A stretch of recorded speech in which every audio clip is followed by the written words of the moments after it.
हे आमचे ज्येष्ठ नागरिक आहेत सिंगवेनाई गावातील नारायण रंगनाथ जाधव. हे आमचे क्लासमेट होते जे म्हणजे शहीद झालेले आहेत. त्यांचं सांगा, तुमचं नाव सांगा. माझं नाव नारायण रंगनाथ जाधव. जन्मतारीख आहे का माहिती? हो, 1153. 53. पण तुमच्या सोबत एक शहीद झालेले जवान होते आपल्या गावाचे जाधव म्हणून. त्यांचं नाव काय? रावसाहेब भागुनाथ जाधव. जाधव. तुम्हाला काय आठवतं त्यांच्या बाबतीत? तुम्ही एका वर्गावर होते म्हणजे? आम्ही एका वर्गात होतो. त्यावेळेस तुम्ही मैत्री तुमची चांगलीच असेल ना त्यावेळेस? हो. बरं, मग त्यांचा कसा स्वभाव होता? चांगला होता का? त्यांचा स्वभाव एकदम भारी होता. त्यांनी नंतर मग ते मिलिटरीमध्ये भरती झाली. हा. आता ते तुम्हाला पण साल सांगता येणार नाही किती झाली. नाही. आणि ते रिटायर तर झालेच नाही, बरोबर? नाही. परंतु तुम्हाला काय समजलं त्यांच्या बाबतीत ज्यावेळेस ते शहीद झाले मिलिटरीमध्ये त्यावेळेस? हा, रावसाहेब भागुनाथ जाधव म्हणता तुम्ही, की तुमचे वर्गमित्र होते आणि त्याच्यानंतर ते मिलिटरीमध्ये भरती झाली. भरती झाल्यानंतर साधारणतः ते यांचं लग्न पण नव्हतं झालं असं समज नाही, बरोबर? आणि लग्न न झाल्यानंतर ते तिथे शहीद झाले. शहीद झाल्यानंतर तुम्हाला काय वाटलं तुमचे एक वर्गमित्र म्हणून? वर्गमित्र म्हणून तर मला फार वाईट वाटलं. जोडदार गेला असं म्हणून. चला, काय हरकत नाही नारायणराव, आभारी आहे. कारण तुमचा एक वर्गमित्र शहीद झालाय म्हणून साहजिक आहे तुम्हाला बोलता येईल, अनावर झालंय बोलणं. ठीक आहे. सर्वांना नमस्कार. हे एक मिलिटरी रिटायर आमच्या गावातील जवान आहेत आणि त्यांचं नाव गणपत बाजीराव काळे आहे. त्यांचे थोडे 2 शब्द ऐका. मी गणपत बाजीराव काळे. माझा जन्म सिंगवे इस्मालपूर इथे 1952 14/4/52 झाला. मी माझं शिक्षण प्राथमिक शिक्षण सिंगवे नाईक आणि देहरे हायस्कूलमध्ये शिकलो. इयत्ता 11वीची परीक्षा देऊन मी मिलिटरीत भरती झालो. माझी भरतीची तारीख 10/12/1970. रिटायरमेंट झालो. ठीक आहे, रिटायरमेंटचं. आणि तुम्हाला म्हणजे ज्यावेळेस तुम्ही सर्व्हिस करत होते त्यावेळेस असं काही म्हणजे असं तुम्हाला अनुभव आहे का असा चांगला, असा वाईट चांगला? सुरुवातीला माझी पोस्टिंग झाली चायना बॉर्डरला. त्याच्यानंतर 1971चं युद्ध सुरू झालं. आम्हाला बॉर्डरवरून 36 घंट्यात बांगलादेशच्या एरियात पोचवलं गेलं. बांगलादेश त्या काळात फक्त रात्रीच घेतला ताब्यात आणि पूर्व पाकिस्तानचा बांगलादेश जाहीर झाला. कारण भूदल, पायदल आणि हवाई दल हे सगळ्याच्या मिक्सरांनी रात्रीतून बांगलादेश काबीज केला. आणि त्याच्यानंतर आम्ही परत चायना बॉर्डर सोडून पाकिस्तान बॉर्डरला गेलो. लालगड, सुरतगड ह्या ठिकाणी आम्ही गस्त घालायचे काम करायचो. अशी माझी पीस टाईम आणि वॉर टाईममध्ये 22.5 वर्ष सर्व्हिस होऊन मी रिटायर झालो. 31/7/1992ला रिटायर झालो. माझी सर्व्हिस जवळजवळ 22.5 वर्ष मिलिटरीत झाली. तोपर्यंत आम्हाला महाराष्ट्र पाहायला भेटला नाही. पुरी सर्व्हिस बाहेरच झालेली आहे. आणि असा म्हणजे तुम्हाला त्या युद्धामध्ये म्हणजे 71च्या असू किंवा दुसऱ्या कुठल्या युद्धामध्ये असा काही प्रसंग तुम्हाला सांगता येईल का, किंवा जो तुम्हाला आता आठवतोय? असे प्रसंग पुष्कळ येतात. बॉम्ब फुटतात, वरून हवाई जहाजची हे येते, कोणाला कंट्रोल सुटतं. फक्त आम्ही आमच्या कमांडरची ऑर्डर मानतो, बाकी काही दिसत नाही. कुठला देव धर्म काही आठवत नाही. नाते गोते सगळे संपुष्टात येतात आणि एकच समोर दुश्मन आणि आम्ही, हेच आम्हाला त्यावेळेस आठवतं, बाकी काही आठवत नाही. जय जवान जय जवान जय किसान. ओके, आभारी आहे गणपतरावजी. मेजर, तुमचे काही अनुभव सांगा ना. तुम्हाला मिलिटरीमध्ये कशी प्रेरणा झाली? तुम्ही कसे गेले मिलिटरीमध्ये? मी मिलिटरीमध्ये जाण्याचं कारण म्हणजे माझे स्वतःचे वडील हे मिलिटरीमध्ये होते. त्याचप्रमाणे आमच्या जिल्ह्याचा 1 नंबर जिल्हा होता. सगळ्यात जास्त मिलिटरीमध्ये त्यावेळेस त्या काळात माणसं होते आणि बहुतेक जण आता रिटायर झाले किंवा मृत झालेले आहेत. त्यापैकी काही जण माझे वडील कर्नल गरुड हे 1942 साली दुसऱ्या महायुद्धात जपानमध्ये अटक झाले. कर्नल गरुड म्हणजे रामराव आनंदराव गरुड यांना आम्ही कर्नल गरुड मिलिटरीच्या भाषेत म्हणतो. आणि दुसरे शंकरराव गरुड हे बेळगावला होते, ते क्वार्टर मास्टर होते. हे दोघं सख्खे भाऊ असताना त्या ठिकाणी माझे वडील बाजीराव नामदेव काळे, हनुमंत सखाराम शिंदे हे त्या काळात बेळगावला होते. नंतर मी मिलिटरीमध्ये गेल्याच्या नंतर यांचे सगळ्यांचे फोटो तिथं पाहिले. त्यावेळेस रिटायर झालेले कर्नल गरुड यांना मी भेटायला गेलो आणि त्यावेळेस आमचा वार्तालाप झाला आणि अशा प्रकारे मला एक प्रकारची प्रेरणा भेटली. आणि त्यानंतर मग तुम्ही मिलिटरीमध्ये जाण्याचं ध्येय ठरवलं एकमेव ध्येय. गेलो आता होतो तुमचा त्यावेळी. जन्म कधीचा? माझा जन्म 1970 साली इथेच झालेला आहे. 70. 1952 साली झाला आणि 1970 साली 12व्या महिन्यात मी मिलिटरी जॉईन केली आणि रिटायरमेंट माझं झालं 1992 साली 7व्या महिन्यात. तर मी 22.5 वर्ष सर्व्हिस करून रिटायर झालो. माझे पुष्कळ अनुभव आहेत. हा, मग त्या अनुभवापैकी तुम्ही 71ला कुठल्या तरी युद्धात होता म्हणतात, मग ते कुठल्या युद्धात होता?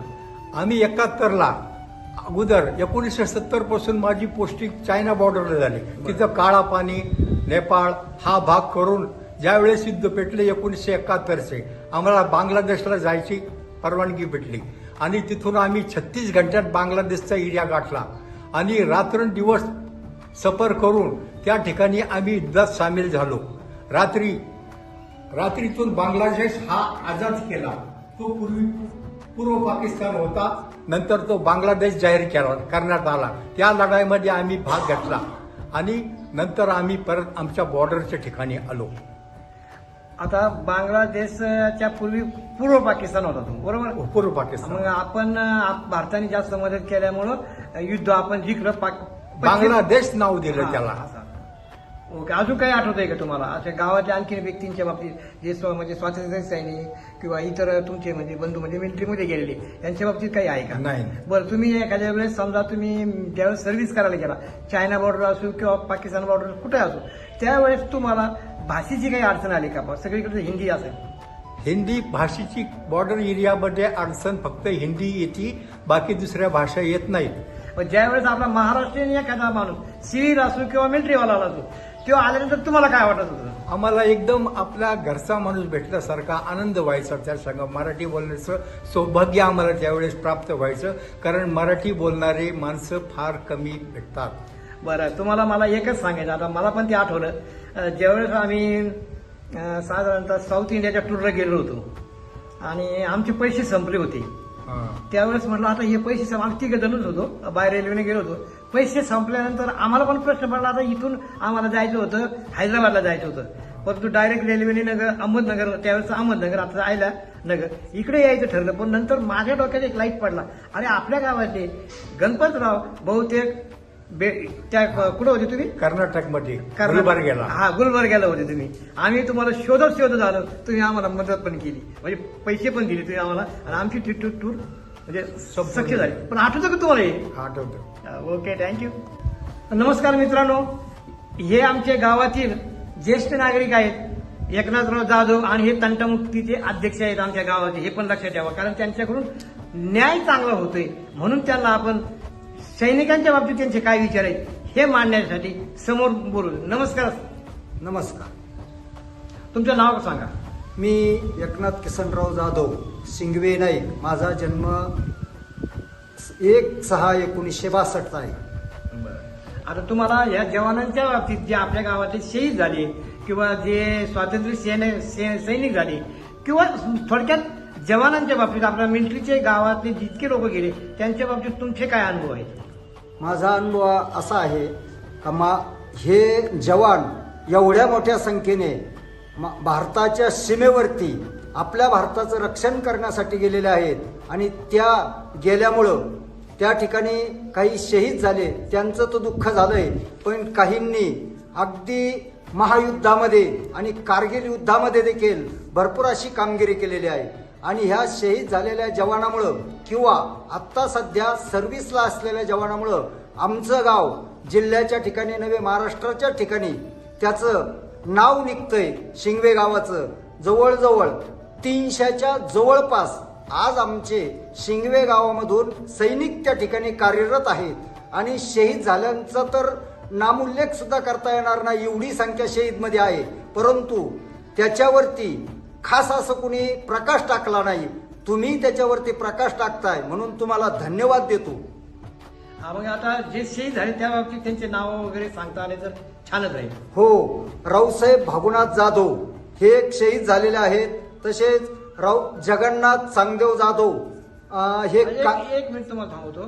रावसाहेब भागुनाथ जाधव हे शहीद ज्यावेळेस झाले तर ते साल त्यावेळेस मला पण आठवतं, मी त्यावेळेस 5वी-6वीच्या दरम्यान असो, हो. ते जवळ 50 वर्षापूर्वीची गोष्ट आहे असं मला आठवतंय. हो, 50 वर्षापूर्वीची गोष्ट आहे. परंतु त्यांचं त्या काळामध्ये फोनची व्यवस्था नसल्यामुळं त्यांचं ज्यावेळेस ड्रेस या ठिकाणी आला, पीटी आणि ड्रेस, त्यावेळेस घरच्यांना आणि गावाला कळालं का तो शहीद झालेला आहे.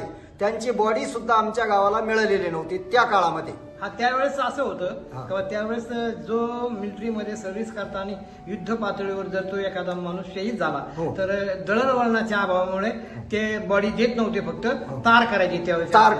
तार करायचे सिस्टीम असायचे आणि त्यावेळेस तार आली आणि कपडे संघ आले. एवढ्यावरून ते आम्ही समजलं का आमचा व्यक्ती गेला म्हणून. त्याच्यानंतर जगन्नाथ चांगदेव जाधव हा तर नंतरचा आहे. तो कारगिल युद्धामध्ये भाग घेऊन, म्हणून आमच्या गावाला अभिमान आहे का कारगिल युद्धामध्ये देशासाठी त्याचा प्राण गेलाय. याच्यामध्ये आम्हाला तर नक्कीच आनंद आहे. परंतु दुःख याचं आहे का अगदी थोड्या दिवसामध्ये सर्व्हिस करून तो त्या ठिकाणी शहीद झाला, याचं मात्र दुःख आहे. हा, आता हे आणि आणखीन एक मला वाटतं सुरेश एक शहीद झालेला आहे. हो, सुरेश रंगनाथ जाधव याचं त्या ठिकाणी शहीद झालाय. परंतु त्याच्या बाबतीत दुःख असं आहे का तो कुमार वयामध्ये शहीद झालेला आहे. अविवाहित असताना शहीद झालाय, त्याबद्दल दुःख आहे. परंतु त्या ठिकाणी शहीद झाल्याचं आम्हाला अभिमान आहे का देश सेवेसाठी तो शहीद झाला. बोला. सुरेश रंगनाथ जाधव ह्या जवानाबाबतीत जर सांगायचं म्हणलं तर तो देशासाठी शहीद झाला, याचा आम्हाला निश्चित अभिमान आहे. परंतु एक मात्र दुःख निश्चित आहे का ज्यावेळेस तो शहीद झाला त्यावेळेस त्याची आई फार वृद्ध आई असताना हा शहीद झालेला आहे. वडील ऍक्सिडेंटमध्ये, रेल्वे खाली ऍक्सिडेंट झाला होता, ते त्या ठिकाणी गेले. सुरेश जाधवाला एक भाऊ होता, तो कोरोनामध्ये गेला. आज जी सिंधुबाई रंगनाथ जाधव ही सुरेशची आई आहे, यांच्यावरती फार तसे हलाखीचे दिवस आहेत. परंतु त्या माऊलीला एक निश्चित गर्व आहे का माझा मुलगा देशाच्या सेवेसाठी शहीद झालाय, म्हणून त्याच्यामध्ये समाधान तिला आहे. परंतु दुःख याचं आहे का आज तिच्याकडे फार तारामळीत दिवस ती बाई काढते. याच्यासाठी शासनाने याच्यावरती काहीतरी लक्ष दिलं पाहिजे. बोला एकनाथरावजी, बोला. तसेच आमच्या गावाला तसं खऱ्या अर्थाने स्वतंत्र सैनिकाचं म्हणून गावाचं नावाचा दर्जा द्यायला पाहिजे.